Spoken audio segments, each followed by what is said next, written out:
Now, how do we find a balance in a crazed world?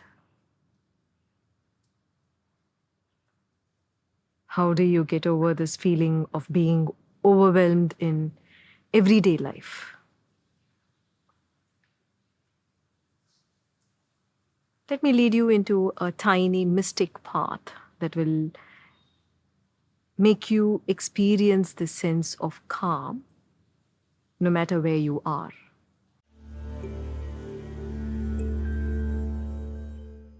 Namaste.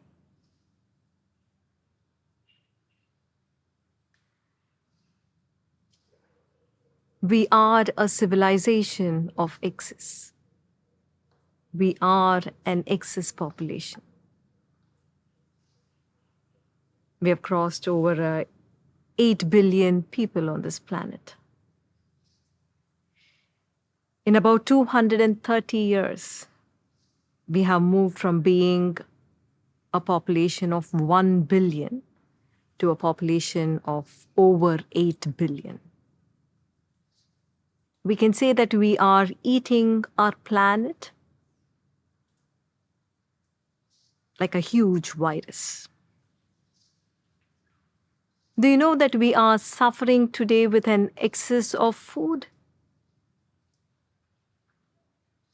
There are regions of the world where people do suffer poverty. But if you look at the world and look at the 9 top diseases that is killing us, they're modern diseases. It is diabetes, it is high blood pressure, it is stroke, it is heart disease, it is obesity. And all of these diseases, if you can see, they are caused by excess.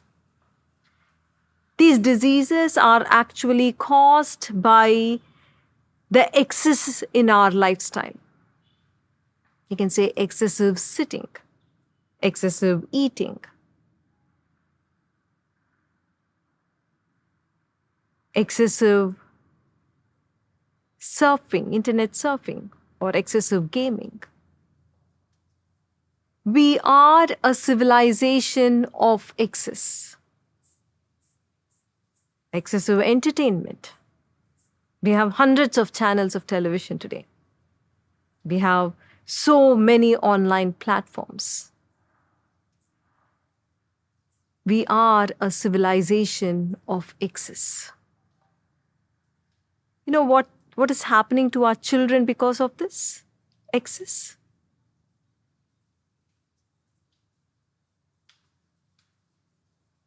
The excess is causing our children to have impoverished brains. There is no room for a child to feel bored. And when there is no boredom, please know there is also no creativity that is possible. This lifestyle of excess is leaving the brains of our children malnourished. We are a civilization of excess. The truth is, we are exposed to unthinkable violence in our movies. Most movies show anything between 10 to 15 murders. And in the process, we have our brains that is getting desensitized to gore and blood. And we are consuming all of this excess without ever pausing to think the impact of these excess on us. The truth is, we are becoming like rogue elephants that is on a rampage. No direction, no balance, feeling overwhelmed, and no calm. The human brain, the human body, the human being is getting deranged with all these excesses. And the balance has tilted towards a worship of the I, of the individual. And at the same time, a total disregard for the whole.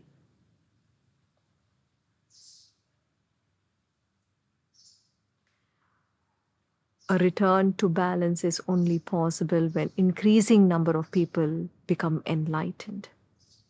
When more and more people live a life in awareness.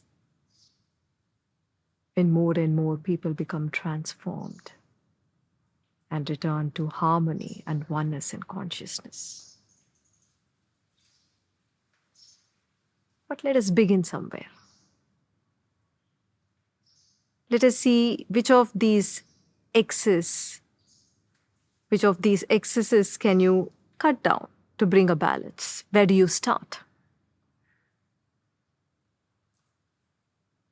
I would say begin with your breath. Most people today are breathing excessively. Do you breathe through your nose? Or are you breathing through your mouth?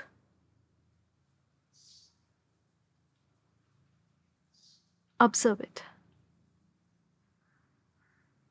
If you're opening your mouth in sleep, know you're breathing through your mouth.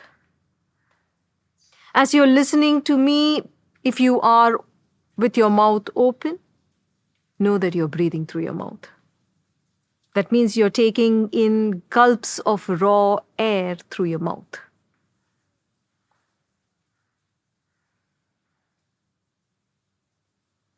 Do you know the ancient Sanskrit word for breath?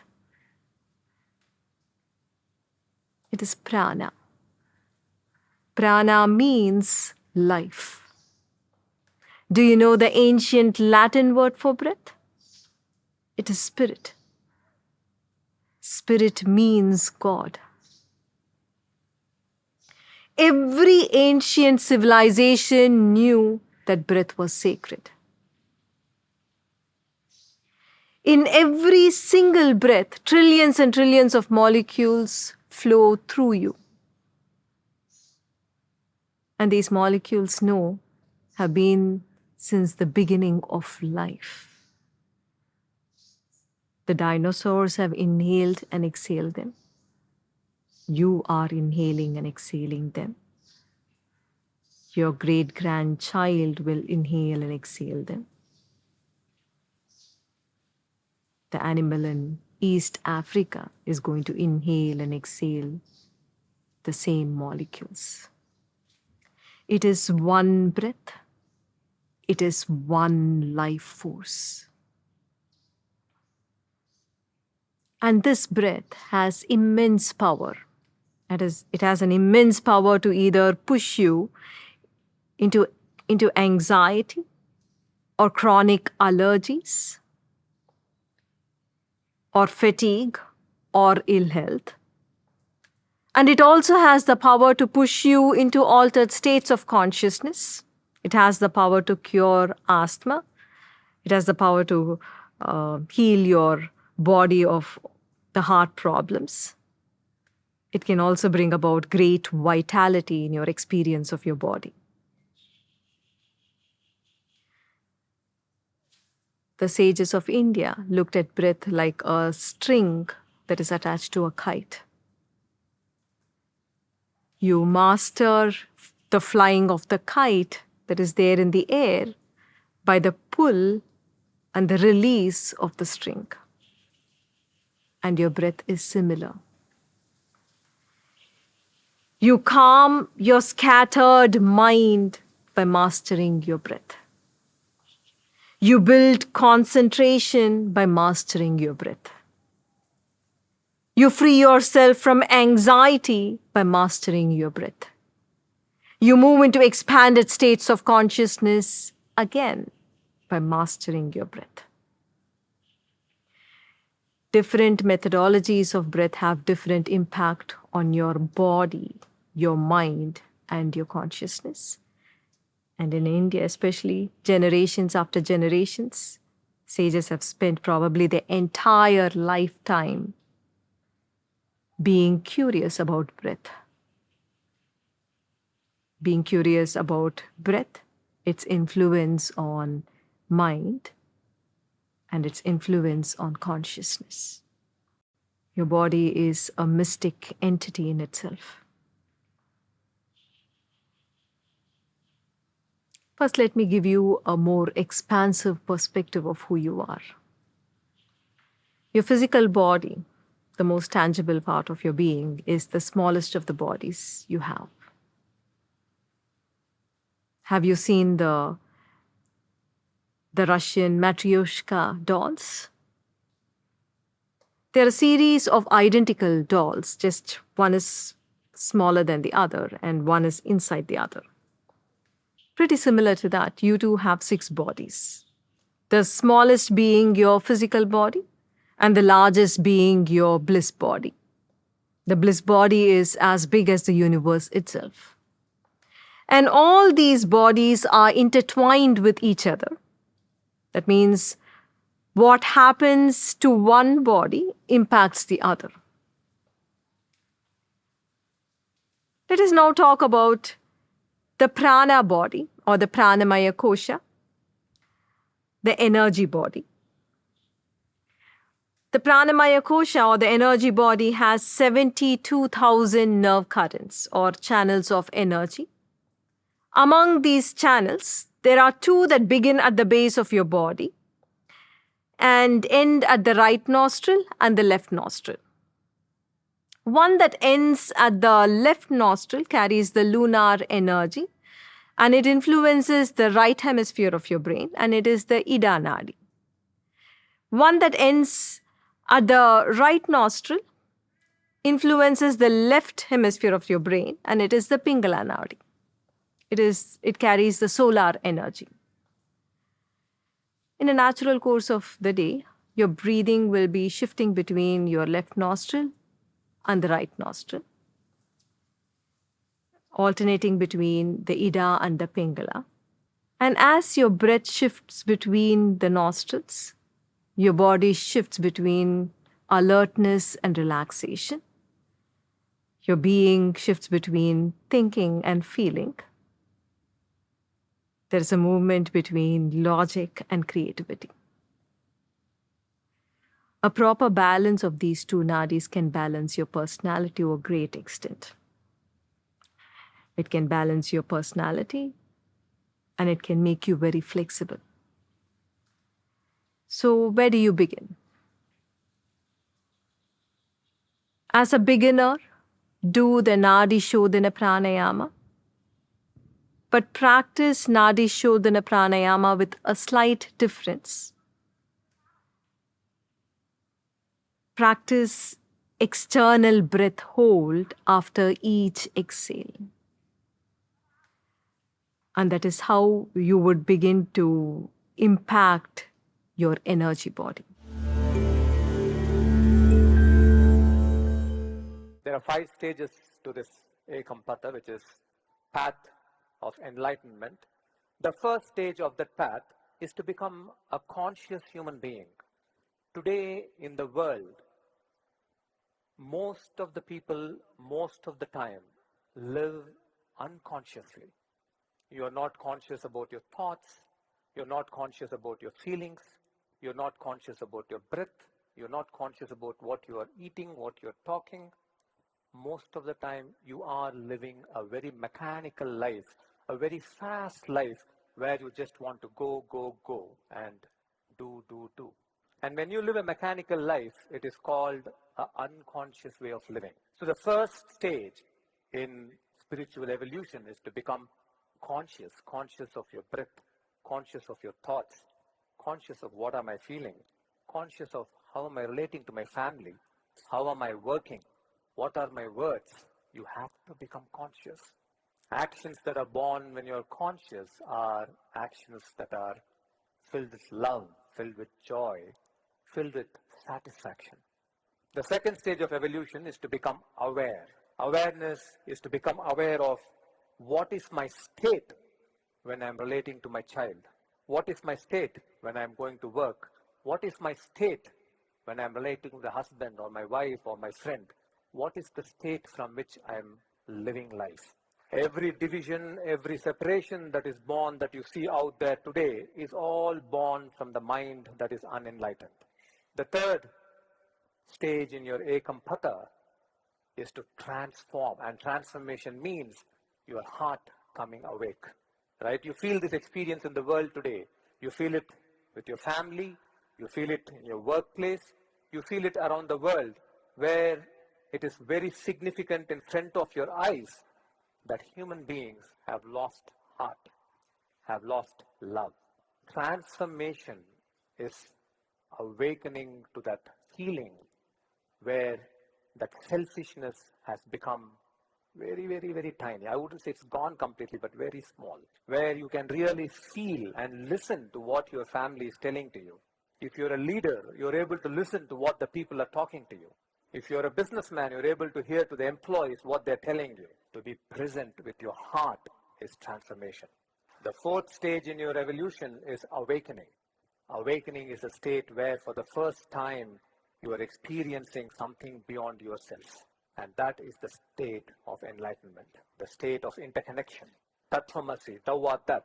When you awaken to these states, you know that, oh my God, there is something far more greater and far more beautiful than these suffering states that I'm living in. When you awaken to those states, then automatically you move to the fifth stage of becoming an enlightened being. You become a seeker now.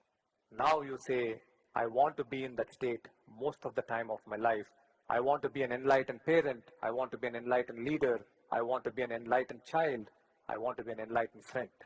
And when you awaken to that state, all division and all separation that your mind has created has ceased. We are happy to take any questions if anybody. I think we should jump on to the questions. Sure. We have a lot of curious audience today. We have a lot of questions. Okay. The first question is, how do we attain or achieve anything that we want in our life? It's a question that I receive wherever I travel in the world. See, the way you're trying to achieve now is basically from your understanding of looking at how your parents achieved or how your grandparents achieved, or by going to school and college and understanding, okay, this is the way I need to achieve and this is the way it's being taught in textbooks. I need to do this. Or you read some famous people's books and you feel, okay, this is the way I need to do it. All that's good.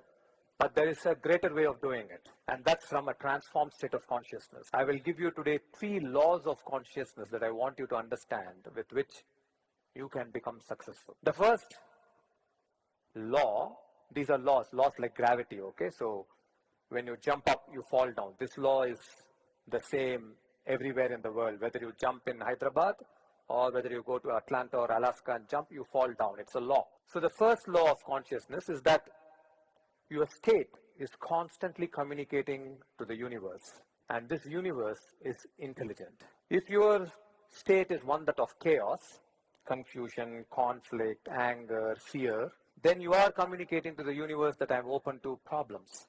When your state is a beautiful state, which is calm, love, courage, connection, gratitude, then you are communicating to the universe that you are open for blessings to flow into your life, solutions to appear for your problems in life. This is the first law. The second law is, as you are living in more and more suffering states, then whatever problem that has manifested in your life, that problem will suck you down. It could be a relationship problem, it could be a finance problem, it could be a health problem. You are sucked into it. You end up being defeated by life. When you learn to live in a beautiful state, in a no-suffering state, and you are addressing the problems from that state, then blessings and grace and miracles start happening in your life. You will get help from people that you did not expect. An enemy will become your friend. A battle will become a winning opportunity. Problem that appeared as a problem will become your greatest opportunity to become successful.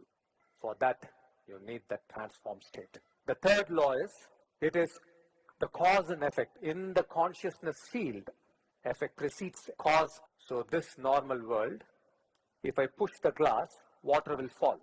But scientists have observed in the subatomic world, the glass falls first So when scientists look at the subatomic world, they just can't understand what is happening because effect comes first, cause comes later.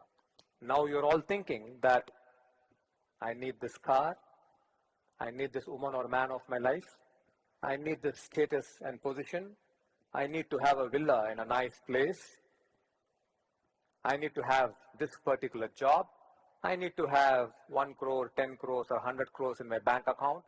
If I have all this, then I can be peaceful, I will be happy. But in the field of consciousness, that doesn't happen. You have to become happy first. You have to learn to live in a beautiful state of consciousness. Then the effect comes. Then the car, the man, the woman, the villa, the money, everything comes. That's the third most important principle of law of consciousness. I want all of you to master these laws. So if you can do that, then the question you asked, all the abundance in life will come. Thank you for sharing such beautiful principles of the universe. Thank you. Next question is, we see the imperfections and shortcomings in other people, like end to end, but why is it so difficult to see our own blind spots, the shortcomings in ourselves? Why do we find it so easy to see it in others but not in ourselves? Very good question. When people come to our courses, we speak about anger, fear, suffering and all, no? This Krishnaji, adanతా మాకు ఏంటి లేదండి. So my next question will be, why are you here? So I can become more happier, that's why I'm here. So, it is the nature of the mind. You must understand that your mind has various natures to it. And one of the nature of that mind is to constantly judge, to constantly find mistakes and keep judging. It is a very dangerous nature because your heart is dead. There is no love. What you do is only finding mistakes. So you can constantly find mistakes in others, especially husbands with wives, and then husband and wife together with children. All this happens throughout the world in every family, and there's nothing to feel bad about it, because this is happening because you are unenlightened. Every family I have met has gone through this. So you have to understand that as you are constantly feeding and nurturing this mind to judge, you will keep judging the other effortlessly. The brain makes it a habit. So beyond a point is just a habit. When it comes to yourself, you have a big ego. And your ego is, how can I be wrong? And you are constantly thinking that if you are sad or if you are unhappy, it's because of others. Everywhere, this is the way of thinking. So when it comes to the other, your judgment nature of mind constantly judges, and you need to become free of the judgment, which means your heart must awaken and you must become more loving. And when it comes to yourself, you must have the courage to transform. You must see how big is your ego, and that ego is making sure not to see any mistakes in you. And that ego will only destroy you, and that ego will only destroy all your relationships. So that is why you cannot look into yourself. That's beautiful, Krishnaji. Yes. Next question is, do hell and heaven really exist? Do hell and heaven Hell really? and heaven, are they real? I will give you a nice story to understand about hell and heaven. So one man died and he went to Chitragupta. You all know, right? When you die, you go to Chitragupta. So Chitragupta looks at accounts and he says, okay, you have been good in life, go to heaven. You have been bad in life, go to hell. But when Chitragupta was seeing the accounts of this man, it came 50-50. So Chitragupta got confused. So Chitragupta said, what do you want to do? You want to go to hell or you want to go to heaven? So he said, before I decide, can I go experience both? Chitragupta said, that's a good idea. I'll give you permission, go. Where you want to go first, heaven or hell? He said, I want to go to hell. So he went to hell. He was shocked. It was a meal time and he sees a massive table, lots of varieties of food, fantastically decorated, and he's like, what the hell is this? Am I really in hell? Then a bell is ringing and all the people are coming to eat the food. So all these people who are coming, their hands are not there. Instead of hands, they've got fork and spoon. A long fork and a long spoon. So they're sitting, all of them, as they're coming, they're all very thin, slim, malnutrition, like they're about to die. So he's wondering, this man, there's so much of food here, why are they all so thin? So they're sitting down for their dinner and they are picking up their food and they're trying to eat with that long fork or spoon, but when they bring it close to their mouth, it's falling off. So in hell there was biryani and they took the biryani, it's falling off behind. So they're not able to feed. The hands are so long, they're not able to feed. Then he said, oh my God, I don't want to be in hell. So he went to heaven to see this time, how is heaven? The heaven also was the same setup. And the bell rang, people came. They started to eat. This person who had a spoon with the food, biryani, fed the other person. Same way, everybody started feeding everybody else. Happily they fed each other, finished all the meals. So if you bring that story back into your life here, if you are going to live your life only thinking about yourself, as a husband you just think about yourself, as a wife you only think about yourself, as a leader you only think about yourself, then your hell is right here. There is no joy, there is no happiness, there is nothing.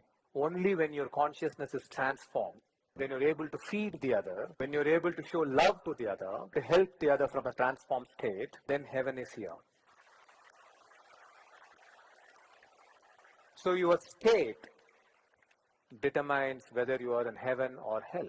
But yes, there are many different worlds out there. There are many hell worlds, there are many heaven worlds. But the highest is supposed to be Satyaloka, which is representing your Sahasrara Chakra. Satyaloka, people who live there are people who are enlightened.